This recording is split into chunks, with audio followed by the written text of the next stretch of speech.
భారత్ బంగ్లాదేశ్ల మధ్య క్రికెట్ వివాదం రోజురోజుకు ముదురుతోంది. తాజాగా పాకిస్తాన్ జోక్యానికి కూడా బంగ్లాదేశ్ కోరింది. పాకిస్తాన్ మద్దతు ఇస్తానని హామీ కూడా ఇచ్చింది. ఈ వివాదం మీకు గుర్తుండే ఉంటుంది ఎక్కడ స్టార్ట్ అయింది అని.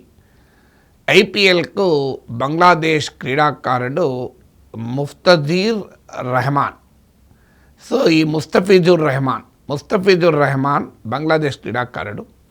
ఇతన్ని ఐపీఎల్ వేలంలో పెట్టారు. ఐపీఎల్ వేలంలో పెడితే 4-5 అట్లీస్ట్ 4 ఫ్రాంచైజెస్ పోటీ పడ్డాయి. ఫైనల్గా Kolkata knight riders 9 crores above చెల్లించి ముస్తఫీజుర్ రెహమాన్ను ఎంపిక చేసుకుంది. ఆ Kolkata knight riders one of the owner Shahrukh Khan. ఇంకేమున్నది, ఇతర ఓనర్లు జై మెహతా, జూహూ చావ్లా, వాళ్ళతో సంబంధం లేదు. మనకు షారూక్ ఖాన్ ఒకటి దొరికాడు కదా. వెంటనే షారూక్ ఖాన్ పైన పెద్ద ఎత్తున అటాక్ మొదలైంది. ఏకంగా దేశాన్ని పాలించే పార్టీ బీజేపీ నాయకులే మొదలుపెట్టారు.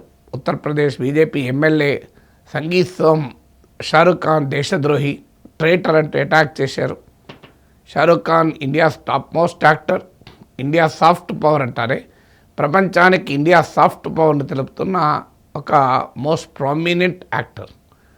ఏ ఆధారం లేకుండా ఆయన పైన అటాక్ మొదలుపెట్టారు. ఇంట్రెస్టింగ్ ఏంటంటే ఇంటర్నేషనల్ క్రికెట్ కంట్రోల్కు చైర్మన్ అమిత్ షా కొడుకు జైషా. మరి ఐసీసీకి సంబంధం ఉంటుందా? బీసీసీఐ భారత ప్రభుత్వం మాట వినదా? వీళ్ళందరూ కలిసి ముస్తఫీజుర్ రెహమాన్ను ఎందుకని మరి పెట్టారు ఆ వేలంలోనే ఎలో చేయకపోతే పంచాయతీ ఉండేది కాదు. ఎలో చేసినా ఒక్క షారూక్ ఖానే కొన్నాడా? పోటీ పడ్డారు మిగతా 4, వాళ్ళందరూ ఖాన్లు గారే. కానీ షారూక్ ఖాన్ టార్గెట్ చేశారు. అందులో మన మెహతా కూడా ఉన్నాడు కదా, మెహతా మనవాడే కదా. మరి మెహతా మీద ఎందుకు టార్గెట్ చేయలేదు? ఆన్సర్ లేదు. సో ఇలా షారూక్ ఖాన్ పైన దాడి చేసిన తర్వాత ఇక కోల్కతా నైట్ రైడర్స్ పైన మామూలు అటాక్ కాదు, సోషల్ మీడియాలో ఫ్రింజ్ ఎలిమెంట్ డామినేట్ చేస్తాయి. దానికి బీసీసీఐ తల వంచింది. అంటే ముస్తఫీజుర్ రెహమాన్ను తొలగించేసింది ఐపీఎల్ నుంచి. దేనికి అంటే బంగ్లాదేశ్లో హిందువులపైన దాడులు జరుగుతున్నాయి. బంగ్లాదేశ్లో హిందువులపై దాడులు జరిగితే క్రికెట్ క్రీడాకారులను ఫైర్ చేస్తే ఏం లాభం వస్తుంది? బంగ్లాదేశ్లో దాడులు జరుగుతున్నాయి కనుక మహమ్మద్ యూనస్ని అటాక్ చేయండి కావాలంటే. వెనిజులా ప్రెసిడెంట్ను అమెరికా కిడ్నాప్ చేసింది కదా. మనం కిడ్నాప్ చేయమని నేను అనడం లేదు, ఒత్తిడితేలేమా. బంగ్లాదేశ్ పైన ఆంక్షలు పెట్టండి. బంగ్లాదేశ్ సంగతి యునైటెడ్ నేషన్స్ సెక్యూరిటీ కౌన్సిల్ తీసుకెళ్ళండి. బంగ్లాదేశ్ వ్యవహార సరళిని మనకు ఫ్రెండ్లీ ముస్లిం కంట్రీస్ ఉన్నాయి, సౌదీ అరేబియా, యుఏఈ. మన ప్రధానమంత్రికి వాళ్ళ హయ్యెస్ట్ హానర్స్ ఇచ్చి గౌరవించిన దేశాలన్నీ ఉన్నాయి కదా. ఖతార్, జోర్డాన్, ఒమాన్, బహ్రెయిన్, ఇవన్నీ మన చాలా క్లోజ్ ఫ్రెండ్స్ మోడీకి. అక్కడ తీసుకెళ్ళండి. Trump is a very good friend కదా, ట్రంప్ దగ్గర తీసుకెళ్ళండి. కానీ ఒక క్రీడాకారుడు అంటే వీకెస్ట్ పర్సన్ ఏముంటుంది ఆ ముస్తఫీజుర్ రెహమాన్, ఆయనకు హిందువులపై దాడులకు సంబంధం ఉందా? విచిత్రం ఏంటంటే దానికి 2 రోజుల ముందు మన ఫారిన్ మినిస్టర్ వెళ్ళి భారత వ్యతిరేక బంగ్లా నేషనలిస్ట్ పార్టీ నాయకురాలు ఖాలిదా జియాకు శ్రద్ధాంజలి ఘటించి ఆమె కొడుకు బంగ్లా నేషనలిస్ట్ పార్టీ నాయకుడైన తారిక్ రెహమాన్కు ప్రధానమంత్రి రాసిన పర్సనల్ కండోలెన్స్ లెటర్ని ఇచ్చాడు. చూడండి ఎంత జస్టర్. బంగ్లాదేశ్ నేషనల్ పార్టీ జమాత్ ఇస్లామీతో పొత్తు పెట్టుకొని అవామీ లీగ్కి వ్యతిరేకంగా పనిచేసింది. బంగ్లాదేశ్ నేషనలిస్ట్ పార్టీ అధికారంలో ఉన్నప్పుడల్లా, ఖాలిదా జియా అధికారంలో ఉన్నప్పుడల్లా ఇండియా వ్యతిరేక స్టాండే తీసుకుంది. భారత వ్యతిరేక స్టాండ్ తీసుకున్న పార్టీ. ఆ పార్టీ నాయకురాలు శ్రద్ధాంజలి ఘటించడానికి భారత ఫారిన్ మినిస్టర్ వెళ్తాడు. ఆ పార్టీ నాయకుడు తారిక్ రెహమాన్కు ప్రధానమంత్రి ప్రత్యేకంగా ఫ్రెండ్లీ జస్టిస్లో భాగంగా పర్సనల్ కండోలెన్స్ లెటర్ రాస్తాడు. పాపం ఈ ముస్తఫీజుర్ రెహమాన్ ఏం చేశాడు? ఆయన మీద మాత్రం వేటు వేశారు. దాంతో ఏమైంది? పిచ్చుకపైన బ్రహ్మాస్త్రం వేస్తే ఏం జరుగుతుంది? పిచ్చుకపైన బ్రహ్మాస్త్రం ప్రయోగిస్తే పిచ్చుకది కాదు అవివేకము, బ్రహ్మాస్త్రం ప్రయోగించినందు అవివేకం అవుతుంది. పిచ్చుక హీరో అయిపోతుంది. చూడు, నా పైన నన్ను ఓడించడానికి బ్రహ్మాస్త్రాన్ని వాడాడు అని అది గర్వంగా ఉంటుంది. ఇప్పుడు అదే జరిగింది. ఇండియన్ ఫారిన్ పాలసీకి ఇవాళ తలవంపు కలిగించే పని జరుగుతుంది. ఏముంది? బంగ్లాదేశ్ రిటాలియేట్ చేసింది. ముందు బంగ్లాదేశ్లో ఐపీఎల్ టెలికాస్ట్లను నిషేధించింది. అక్కడితో ఆగకుండా మా టీం ఇండియాలో పర్యటించదు అని చెప్పేశారు. ఫిబ్రవరిలో ఐపీఎల్ జరగబోతోంది. ఇండియా శ్రీలంక కో-హోస్ట్. ఏమంటారు, ప్రపంచం అంతా చాటి చెప్తోంది. ఏమని? శ్రీలంకలో మేము ఆడతాం కానీ భారత్లో ఆడం, భారత్లో సేఫ్టీ లేదు. ఇప్పుడు ప్రపంచానికి ఫైట్, ప్రపంచంలో ఇప్పుడు క్రికెటింగ్ వరల్డ్ ఎవరెవరు ఫైట్ చేస్తున్నారు? India Bangladesh, India Bangladesh. ఇదేం గౌరవం తెస్తుందా? ఇండియా బంగ్లాదేశ్కి మధ్య ఫైట్ గౌరవాన్ని ఇస్తుందా? అదో చిన్న కంట్రీ, మన జోక్యం వల్ల పుట్టిన దేశం. ఆ దేశంతో పంచాయతీ పెట్టుకోవడం మన గర్వకారణమా? అది కూడా ముస్తఫిజుర్ రెహమాన్ అనే క్రీడాకారుడి విషయంలో. నిజంగానే హిందూస్పై దాడుల విషయంలో కనుక స్టర్న్ యాక్షన్ తీసుకుంటే, యునస్ ప్రభుత్వాన్ని ఉక్కిరిబిక్కిరి చేసే చర్యలు మోడీ ప్రభుత్వం తీసుకుంటే అందరికన్నా ముందు హర్షం వ్యక్తం చేస్తాం. ఖచ్చితంగా బంగ్లాదేశ్లో హిందువులపై దాడులను ఆపాల్సిందే, బంగ్లాదేశ్ ప్రభుత్వాన్ని సంగతి తేల్చాల్సిందే. కానీ యూనస్ని ఏమీ అనలేక, బంగ్లాదేశ్ లాంటి ఒక చిన్న దేశాన్ని ఏమీ అనలేక క్రికెట్ క్రీడాకారుని పైన పడితే ఏమొస్తుంది? పిచ్చుకపై బ్రహ్మాస్త్రం వేశారు. ఇప్పుడు వాళ్ళు ఏం చేస్తున్నారు? ఇంకేముందిగా బంగ్లాదేశ్ ఇదే నాకు హీరోయిజం అనుకుంటున్నారు. సో ఏముంది? సో హీరోయిజం అనుకొని ఇప్పుడు ఎక్కడ లేని పౌరుషాన్ని ప్రదర్శిస్తున్నారు. ఇండియా సేఫ్ కాదు అని. ఇప్పుడు రాజమౌళి డైరెక్షన్లో నాగేశ్వర్తో పోటీ పడడానికి దిగాడు అనుకోండి, ఓడిపోయినా నా గౌరవమే కదా. సో రాజమౌళి గెలిచినా నాకే అభ్యంతరం లేదు. నాతో రాజమౌళి డైరెక్షన్లో పోటీ పడవే నా గర్వకారణం. నేను పెద్ద విజయం సాధించినట్టు. ఎందుకంటే రాజమౌళి లాంటి అంతర్జాతీయ ఖ్యాతిరచించిన దర్శకుడు ప్రొఫెసర్ నాగేశ్వర్ అనే సినిమా దర్శకుడితో ఇంటో తెలియని వ్యక్తితో పోటీ పడుతున్నాడంటే నా స్టేచర్ అంటే పెరుగుతుంది. ఇప్పుడు అదే జరుగుతోంది. యూనస్ ఎవడు? బంగ్లాదేశ్ అయింది. అదొక చిన్న దేశం.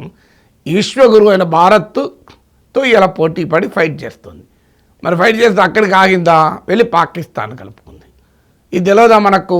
బంగ్లాదేశ్లో యూనస్ ప్రభుత్వం వచ్చినప్పటి నుంచి పాకిస్తాన్ బంగ్లాదేశ్ల మధ్య జబర్దస్త్ దోస్తాన్ ప్రారంభమైంది. ఇది మనకు తెలుసు కదా. సో పాకిస్తాన్ రెడీగా ఉంటుంది కదా, ఇండియాకి ఇబ్బంది పెట్టే ఏదన్నా అంశం దొరుకుతుందా, మనకు వ్యతిరేకంగా ఎవరినన్నా కలుపుకోవచ్చా అని చూస్తూ ఉంటుంది కదా. ఇంకేంది, బంగ్లాదేశ్ కోరిన వెంటనే మేమున్నామంటూ పాకిస్తాన్ దిగింది. ఇప్పుడు పాకిస్తాన్ కూడా హెచ్చరించింది, ఎస్ భారతదేశం బంగ్లాదేశ్ల మధ్య వివాదం కనుక పరిష్కారం కాకపోతే మేము కూడా ఇండియాలో పాల్గొనము అని. ఇప్పుడు ఐసీసీ ఏం చేయాలి? మన జైషా అమిత్ షా కోరికే అక్కడ ఉన్నది. ఏం చేయాలి? ఇప్పుడు తలకాయ పట్టుకోవాలి. పాకిస్తాన్ క్రికెట్ కంట్రోల్ బోర్డును, బంగ్లాదేశ్ క్రికెట్ కంట్రోల్ బోర్డు బతులాడుకోవాలి.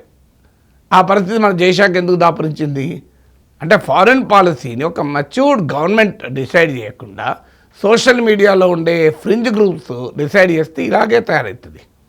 ఏంటి పరిస్థితి ఇవాళ మనది? ఇవాళ ఆఖరికి అసలు India is not a place to host IPL. ఇది మన గౌరవాన్ని ఇస్తుందా? సో గతంలో కూడా ఇదే పని చేశారు. పాకిస్తాన్తో ఇండియాలో ఆడం, పాకిస్తాన్ గడపై ఆడం, ఫైన్, తప్పేం లేదు. ఆపరేషన్ సింధూర్ నేపథ్యంలో నిర్ణయం తీసుకున్నాం. కానీ దుబాయ్లో ఆడతాం. అలా ఇండియాలో ఆడం, పాకిస్తాన్లో ఆడడం, దుబాయ్లో ఆడేంది? ఆడకపోతే ఎక్కడ ఆడకూడదు, ఆడితే ఎక్కడైనా ఆడాలి ధైర్యంగా. పోనీయండి, అక్కడ ఆడాను దుబాయ్లో, ఆడినాం. ఆడిన తర్వాత ఏంటి? గెలిచాం. గెలిచిన shake hand ఇయ్యం.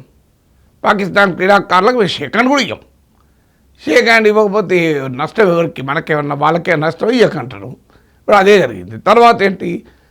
Pakistan cricket control board అతనితో, పాకిస్తాన్ మినిస్టర్ అతనితో మేము క్లబ్బే తీసుకోము. ఆయన ఏమన్నాడు? తీసుకోకరు, మీరు తీసుకోకపోతే నేనే పట్టుకోపోతా అని ఆయనే పట్టుకుపోయాడు. మరి ఆ Kareena Machado gold medal white హౌస్లో ట్రంప్కి వదిలేసి వెళ్ళిపోయింది చూడండి. సో మనం ఎప్పుడైతే తీసుకొని అన్నామో, థ్యాంక్ యూ వెరీ మచ్, నేనే ఉంచుకుంటా అని చెప్పి పట్టుకొని వెళ్ళాడు. చీఫ్ గెస్ట్ కాస్త మెడల్ పట్టుకొని వెళ్ళిపోయాడు, కప్పు పట్టుకొని. సో ఆయన జాక్పాట్ తగిలింది. సో ఇదంతా ఒక విశ్వగురుకు గౌరవాన్ని తెస్తుందా? ఇప్పుడు ఫ్రింజ్ ఎలిమెంట్స్, వాళ్ళకి డిప్లొమసీ తెలియదు, ఫారిన్ పాలసీ తెలియదు. ఒక దేశ గౌరవాన్ని అంతర్జాతీయ స్థాయిలో ఎలా నిలబెట్టాలి, ఎలాంటి అంశాలపైన దేశం చాలా స్ట్రాంగ్గా స్పందించాలి, ఎలాంటి అంశాలలో హుందాతనాన్ని ప్రదర్శించి ఇది చిన్న విషయం అని పక్కకు పడాలి, ఇది తెలియదు ఫ్రింజ్ ఎలిమెంట్స్కు. ఎందుకంటే అస్సాంలో బెంగాల్లో ఎన్నికలు ఉన్నాయి, మన ఓట్లు రావాలి. బంగ్లాదేశ్ను ఇప్పుడు ఎంత తిడితే అంత ఓట్లు వస్తాయి. అది లక్ష్యం. ఆ రాజకీయ లక్ష్యంతో తీసుకున్న నిర్ణయానికి ఇప్పుడు దేశం భరించాల్సి వస్తుందని చెప్పాను. అంటే అంతర్జాతీయ క్రికెట్ వేదిక పైన ఇండియా పరిస్థితి ఏంటి? ఒక బంగ్లాదేశ్ క్రీడాకారులు రామంటే ఇప్పుడు ఏంటి? పాకిస్తాన్ వాడికి support. India versus Pakistan and Bangladesh. So ఇది ఏ రకంగా గౌరవాన్ని తెస్తుంది? అది కూడా ఐసీసీ చైర్మన్గా మనవాడు ఉండగా ఇది రెస్పెక్ట్ తెస్తుందా? సో క్రికెట్ క్రీడాకారుడు ముస్తఫీజుర్ రెహమాన్ నిజంగానే హిందువులపైన భారతదేశం మీద ఏమైనా నెగిటివ్ కామెంట్ చేస్తే ఖచ్చితంగా యాక్షన్ తీసుకోవాలి. కానీ ఆయన క్రికెట్ ప్లేయర్, ఆయనకే సంబంధం లేదు. జమాత్ ఇస్లామీ లాంటి సంస్థలు ఆ పనులు చేస్తున్నాయి. తారిక్ రెహమాన్ పట్లనేమో మనం గౌరవం చెప్తాం, ఖాలిదా జియా పట్ల గౌరవం చెప్తాం, బంగ్లాదేశ్ నేషనలిస్ట్ పార్టీ పట్ల గౌరవం చెప్తాం. అవమా అడుగడుగునా భారత వ్యతిరేక పార్టీ, నరనరాన భారత వ్యతిరేకత జీర్ణించుకున్న పార్టీ. అది కాకుండా జమాత్ ఇస్లామీతో పొత్తు పెట్టుకున్న పార్టీ ఎన్నికల్లో. ఆ పార్టీ నాయకులకేమో మనం ఎక్కడ లేని గౌరవాన్ని చూపుతాం. ఆర్డినరీ క్రికెట్ ప్లేయర్, రాజకీయాలకు సంబంధం లేని ఏదో క్రికెట్ ఆడుకునే అతన్ని పైన మనం బ్రహ్మాస్త్రం ప్రయోగిస్తాం. అది కూడా వేలానికి పిలిచి నలుగురు పోటీ పడి ఒకరు తీసుకొని తర్వాత వద్దంటాం. ఆ తెలివేదో ముందే ఉంటే ఎస్ ఇది అనవసర వివాదం, ముస్తఫీజుర్ రెహమాన్ యాక్షన్లో పెట్టుకోకపోతే ఇక్కడ దాకా వచ్చేదే కాదు కదా. సో ఫారిన్ పాలసీని ఫ్రింజ్ ఎలిమెంట్స్కు, మాబ్స్కు వదిలేస్తే ఏం జరుగుతుందో అనటానికి ఇది ఒక ఉదాహరణ కదా. ఇది డెమోక్రసీ అంటారా, మాబోక్రసీ అంటారా?